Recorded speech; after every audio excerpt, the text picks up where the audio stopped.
Hello very good afternoon everyone, कैसे हैं आप सब लोग। So welcome again to nursing entrance Adda 24/7। I am हेक शोकन, योर फिजिक्स एजुकेटर। और बच्चों, जैसे कि आप देख पा रहे हैं, आज हम इस वीडियो में बहुत ही इंपॉर्टेंट चीज के बारे में डिस्कशन करने वाले हैं।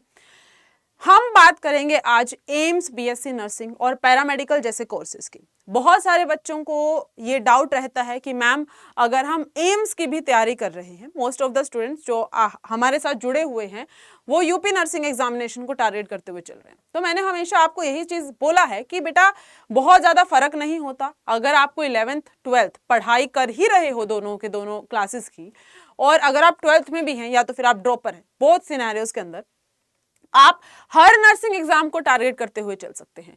आप जितने ज्यादा एग्जामिनेशन देंगे उतनी ज्यादा अपॉर्चुनिटीज आपके सामने आएंगी, उतना ज्यादा बेहतर आपके लिए रहेगा, आपका साल बर्बाद होने से बच सकता है। वहीं पर अगर हम बात करते हैं मल्टीपल नर्सिंग एग्जाम्स में या पैरामेडिकल एग्जाम्स में, एम्स भी आपका एक ऐसा इंस्टीट्यूट है जो नर्सिंग और पैरामेडिकल जैसे कोर्सेज आपको ऑफर करता है। और अगर आप चाहते हैं कि आप भी एम्स जैसे इस रेप्यूटेड इंस्टीट्यूट से अपना बीएससी नर्सिंग या पैरामेडिकल जैसे कोर्सेज करने का सपना पूरा करें, तो आपको एक एंट्रेंस एग्जाम देना पड़ेगा जो एम्स खुद कंडक्ट करवाता है। ठीक है, लेकिन बच्चों, सबसे इंपॉर्टेंट चीज आती है कि मैम उस एग्जामिनेशन का लेवल क्या रहता है। और बहुत सारे बच्चों को ऐसा लगता है कि अगर हम तैयारी कर रहे हैं अपने स्टेट नर्सिंग एग्जाम की, तो क्या हमारे लिए ये चीज पॉसिबल है कि अगर हम भी एम्स का एंट्रेंस एग्जामिनेशन देंगे तो क्या हम क्लियर कर पाएंगे। और सबसे बड़ा खौफ क्या है? सबसे बड़ा खौफ आप लोगों के लिए होता है बेटा जी, ये न्यूमेरिकल्स।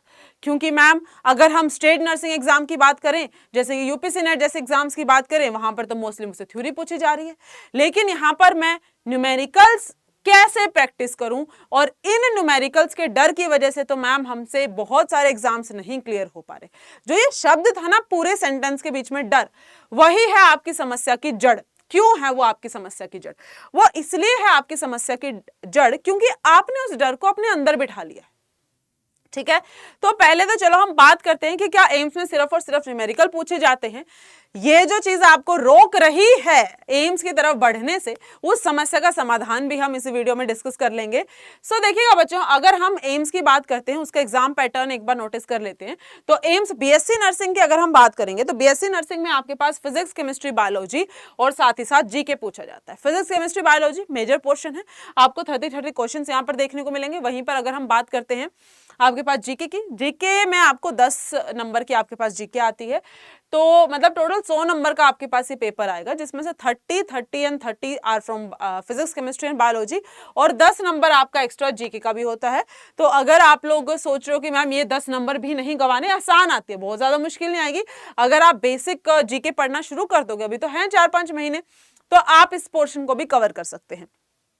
अब हम बात करते हैं क्या सिर्फ न्यूमेरिकल पूछे जाते हैं या थ्योरी भी पूछ लेता है। भाई बायोलॉजी और जीके से तो कैसे न्यूमेरिकल, वहां से तो थ्योरी पूछेगा। अब बात करेंगे फिजिक्स की और केमिस्ट्री के। केमिस्ट्री में भी अगर आप अच्छे ध्यान देंगे, आपकी केमिस्ट्री 3 पोर्शंस में डिवाइडेड होती है, physical chemistry, organic chemistry, inorganic chemistry. Organic and inorganic totally आपका reaction based, trend based, concept based रहेगा, राइट। अगर फिजिकल केमिस्ट्री की बात करें जी, डेफिनेटली पूछे जा सकते हैं। और अगर फिजिक्स की बात करें, पक्का और पक्का यहां से आपके पास न्यूमेरिकल्स आते हैं, और मैक्सिमम पोर्शन आपका न्यूमेरिकल्स का ही आता है। क्योंकि बेटा, अगर तुम पिछले कुछ सालों के एम्स के एग्जामिनेशन का ट्रेंड नोटिस करोगे, वहां पर थ्योरी क्वेश्चन बहुत ही कम पूछे जाते हैं। लेकिन कहानी आती कि मैम चलो आ गए न्यूमेरिकल, डब्बा बंद, किताबें बंद, हमसे तो होगा नहीं, हम तो छोड़ रहे हैं, हम नहीं दे रहे जी इसका पेपर, हमारे तो बस की बात ही नहीं। क्यों भाई? यही दिमाग में आया होगा। बेटा ऐसा नहीं करना है, पहले ये जानो क्या नीट लेवल के न्यूमेरिकल्स आ रहे हैं, जेई लेवल के आ रहे हैं? नहीं आ रहा नीट लेवल का, ना ही जेई लेवल का आ रहा, बेसिक लेवल का न्यूमेरिकल आ रहा है आपके पास। ठीक है, सो मोस्टली न्यूमेरिकल पूछे जाते हैं, लेकिन न्यूमेरिकल्स आप लोग अटेम्प्ट कर सकते हो, नोट दैट डिफिकल्ट। आपका जो देखो 30 मार्क्स की अगर मैं बात करती हूँ, 30 नंबर का आ रहा है ना पेपर, ठीक है, फिजिक्स की ही बात कर लेते हैं, उसमें से पूरे 30 में क्या तुमको आज ही उसने पीएचडी करवा देनी है, या एक ही पेपर में तुमको सारी ही जन्मों जन्मांत की जितनी नॉलेज है इसी पेपर में टेस्ट होगी? ऐसा नहीं होता।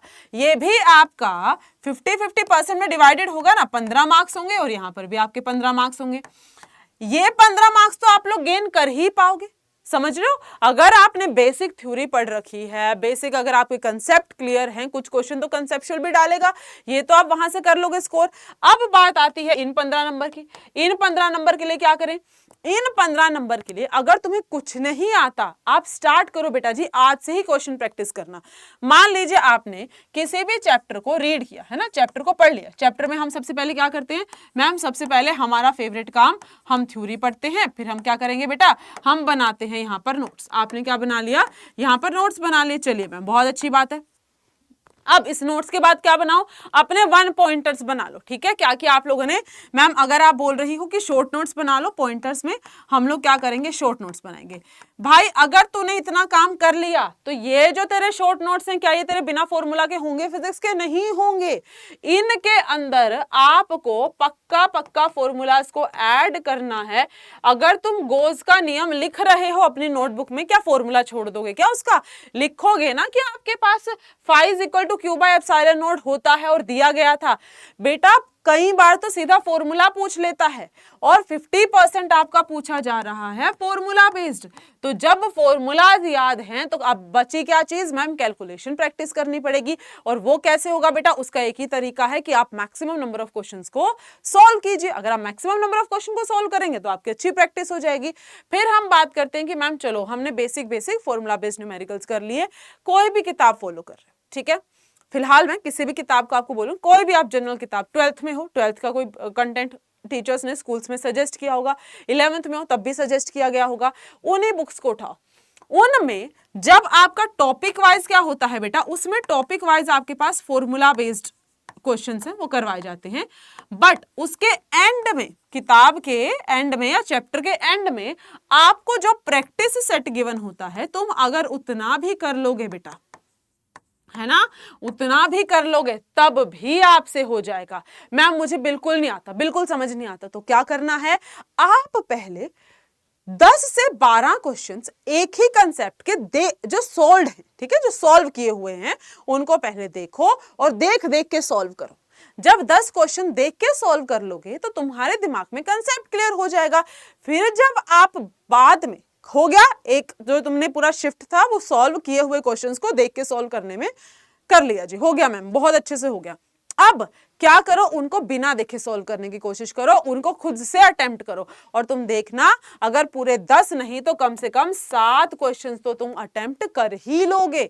ठीक है, तो इस पैटर्न को फॉलो करो, इस तरीके को फॉलो करो। साथ में न्यूमेरिकल्स याद हो जाएंगे, जब फॉर्मूलाज याद हो जाएंगे। जब न्यूमेरिकल करते हो तो कंसेप्ट बहुत अच्छे से क्लियर हो जाता है, थ्योरी उसका बाय प्रोडक्ट मिल जाएगा तुमको। तो इस तरीके से आपकी प्रैक्टिस हो जाएगी। अगर आप चाहते हो कि मैम ये जो है इससे हाई लेवल पे जाना है तो बेटा जी अड्डा 24/7 आपको बुक ऑफर करता है। बुक है आपके पास सफलता सीरीज की, तो आप स्टोर पर जा सकते हैं बुक को परचेज करने के लिए। आप स्टोर पर जाइएगा, स्टोर पर जाने के लिए अड्डा 24/7 अपने ब्राउजर में सर्च कर लीजिए। आपके पास जो भी पहला लिंक आएगा उसको आपको ओपन अप करना है। तो पहले लिंक को ओपन करते हैं, ऑल कोर्सेज, सेकंड लास्ट आपको नर्सिंग दिखाई देगा, then we can go to UPC NET. UPC NET में आपके पास यहाँ पर अलग अलग ऑप्शंस दिखाई दे रहे हैं, तो आप बुक्स पे चले जाइएगा सीधा। ये है बेटा जी आपकी सफलता सीरीज की किताबें। तो ठीक है, फिजिक्स की ही बात कर लेते हैं बेटा। तो जब आप फिजिक्स की बुक के पास जाएंगे तो आप कोड यूज कर सकते हैं, कूपन कोड YT43। आप इस कोड को यूज कर लीजिएगा तो आपको ये बुक जो है केवल और केवल 549 रुपीज की पड़ जाएगी। सो अगर आपको मैक्सिमम प्रैक्टिस करनी है, यहाँ पे आपको maximum number of solve questions भी मिल जाएंगे ताकि आप देख देख के सॉल्व कर सकें। ठीक है, तो फटाफट जाइए और जा करके आज से ही एम्स की तैयारी शुरू कर दीजिए, क्योंकि अगर तुमने थ्योरी पढ़ लिया और तुम अभी भी न्यूमेरिकल से डर रहे हो तो इसका क्या सीधा सा मतलब है कि आपकी कंसेप्ट कमजोर है। कंसेप्ट तो वैसे भी आपको इंप्रूव करने पड़ेंगे, क्योंकि भैया एंट्रेंस एग्जाम दे रहे हो, यूपीसी नेट में कम कंपटीशन है क्या? बहुत कंपटीशन है। तो जितने ज्यादा ऑप्शंस खुले रखोगे उतना ही फायदा बेटा आपके पास होगा और इस तरीके से आप जो है बहुत अच्छे से अपनी तैयारी कर सकते हैं। तो फटाफट जाओ और अभी से अपनी प्रिपरेशन शुरू कर दो। Thank you so much, all the very best, have a nice day, bye bye, I will see you in the next video.